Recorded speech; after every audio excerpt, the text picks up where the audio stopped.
அஸ்ஸலாமு அலைக்கும் friends. Kuwait நாட்டுக்கு ஈரான் தொடர்ச்சியாக நடத்தி வரும் மிசைல் மற்றும் ட்ரோன் தாக்குதல்கள் இன்று காலையில் கூட நீங்கள் அவதானித்திருப்பீர்கள். உங்கள் மொபைல் போனுக்கு அலர்ட் வந்திருக்கும். காலை 6 மணி அளவில் குவைத் மீது ஈரான் தாக்குதல் நடத்தி இருக்கிறது. குவைத்தில் உள்ள அமெரிக்க படையினரின் ஸ்தலங்களை குறிவைத்து தான் இந்த தாக்குதல்கள் நடத்தப்பட்டிருந்தாலும் தொடர்ச்சியாக இது போன்ற தாக்குதல்கள் நடைபெறுவதை குவைத் அரசாங்கம் ஒரு அறிக்கையின் மூலம் ஈரானுக்கு கண்டனம் தெரிவித்துள்ளது. அதே போன்று இன்றைய தினம் ஜூன் 1 முதல் குவைத் விமான நிலையத்தில் அமுலாகும் ஒரு புதிய சட்டம் குறித்து இந்த வீடியோ மூலமாக உங்களுக்கு நான் தகவலை கொண்டு வந்திருக்கிறேன். வீடியோவை இறுதி வரை பாருங்கள். அதே போன்று என்னுடைய சேனலை இதுவரை நீங்கள் சப்ஸ்கிரைப் செய்யவில்லை என்றால் சப்ஸ்கிரைப் செய்து வைத்துக் கொள்ளுங்கள். இது போன்ற முக்கியமான செய்திகள் நாங்கள் கொண்டு வந்ததுடன் உங்களுக்கு நோட்டிபிகேஷன் மூலம் காணக்கூடியதாக இருக்கும். முதலாவதாக ஈரான் தொடர்ச்சியாக குவைத் மீது நடத்தப்படும் தாக்குதல்கள் குறித்து குவைத் அரசாங்கம் ஒரு கண்டன அறிக்கையை வெளியிட்டுள்ளது. அதாவது இன்று காலையில் கூட குவைத்தில் உள்ள அமெரிக்க ஸ்தலங்களை குறிவைத்து ஈரான் நடத்திய தாக்குதல்கள் உங்களுக்கு அலர்ட் மூலம் அறிய கிடைத்திருக்கும். நேற்றைய முன்தினமும் குவைத் மீது ஈரான் இதே போன்ற தாக்குதல்களை நடத்தி இருந்தது. அதாவது ட்ரோன் மற்றும் மிசைல் தாக்குதல்கள். அவைகளை குவைத் படையினர் வெற்றிகரமாக முறியடித்ததாக அறிய கிடைத்தது. அதே போன்றுதான் இன்று காலை கூட ஈரானின் மூலம் நடத்தப்பட்ட தாக்குதல்களை குவைத் படையினர் எந்த ஒரு சேதமும் ஏற்படாத விதத்தில் முறியடித்திருக்கின்றனர்.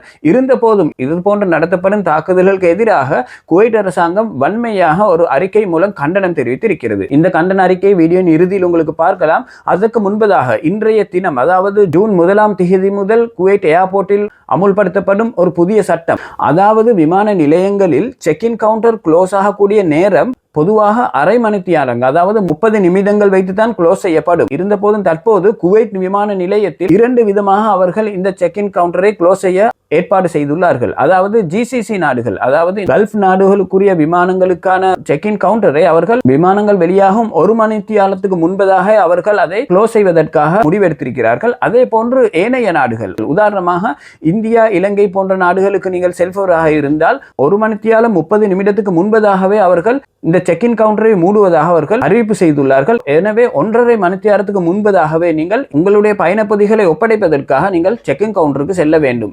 இதுவே இன்றைய தினம் ஆரம்பிக்கப்படும் ஒரு புதிய சட்டமாக அவர்கள் அறிவிப்பு செய்திருக்கிறார்கள். எனவே 1.5 மணித்தியாலத்துக்கு முன்பதாகவே நீங்கள் உங்களுடைய பயணப்பதிகளை நீங்கள் ஒப்படைக்க வேண்டும்.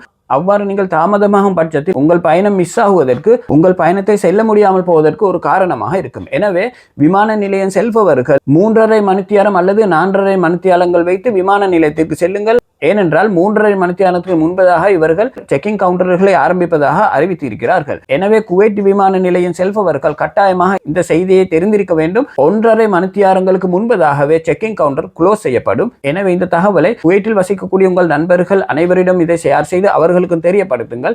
அதே போன்று குவைத் அரசாங்கம் மூலமாக ஈரானுக்கு விடப்பட்ட கண்டன அறிக்கை தான் இது. இதை முழுமையாக பார்ப்பதோடு உங்கள் நண்பர்களிடம் இதை ஷேர் செய்து கொள்ளுங்கள். இதுவரை இந்த வீடியோவை சப்ஸ்கிரைப் செய்யவில்லை என்றால் இப்போதே சப்ஸ்கிரைப் செய்து பெல் பட்டனை ஆல் செலக்ட் செய்து வைத்துக் கொள்ளுங்கள். இது போன்ற முக்கியமான தகவல்கள் நாங்கள் பதிவேற்றம் செய்தவுடன் உங்களுக்கு பார்க்கக்கூடியதாக இருக்கும்.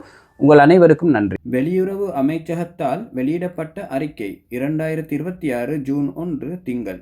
குவைத் மாநிலம் ஈரானின் கொடூரமான மற்றும் மீண்டும் மீண்டும் நிகழும் தாக்குதல்களை மீண்டும் ஒரு முறை கண்டிக்கிறது மற்றும் மிகவும் கடுமையான வார்த்தைகளில் கண்டனம் தெரிவிக்கிறது.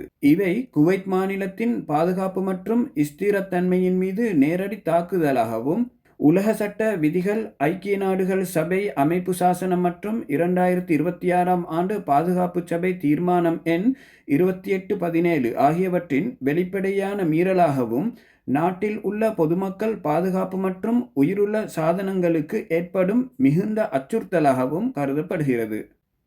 இத்தகைய தாக்குதல்கள் தொடர்ச்சியாக நடைபெறுவது மற்றும் மீண்டும் நிகழ்வது பதற்றத்தை குறைக்கும் முயற்சிகளை பலவீனப்படுத்துகிறது மற்றும் பிராந்தியத்தில் உள்ள பாதுகாப்பு மற்றும் ஸ்திரத்தன்மையை அச்சுறுத்துகிறது என்று அமைச்சகம் வலியுறுத்துகிறது. குவைத் மாநிலம் இத்தகைய ஆக்கப்பூர்வமான செயற்பாடுகளை முற்றிலும் நிராகரிப்பதாகவும் தெரிவிக்கிறது. அத்தோடு குவைத் மாநிலத்தின் பாதுகாப்பை பாதுகாக்க மற்றும் அதன் நிலங்களை பாதுகாக்க தேவையான அனைத்து நடவடிக்கைகளையும் எடுக்கும் அதன் முழுமையான உரிமையை அமைச்சகம் உறுதிப்படுத்துகிறது. இத்தகைய கொடூரமான தாக்குதல்களுக்கான முழுமையான பொறுப்பை ஈரானுக்கு விதிக்கிறது. இது உலக சட்டம், ஐக்கிய நாடுகள் சபையின் அமைப்பு சாசனம் மற்றும் தொடர்புடைய பாதுகாப்பு சபை தீர்மானங்களின்படி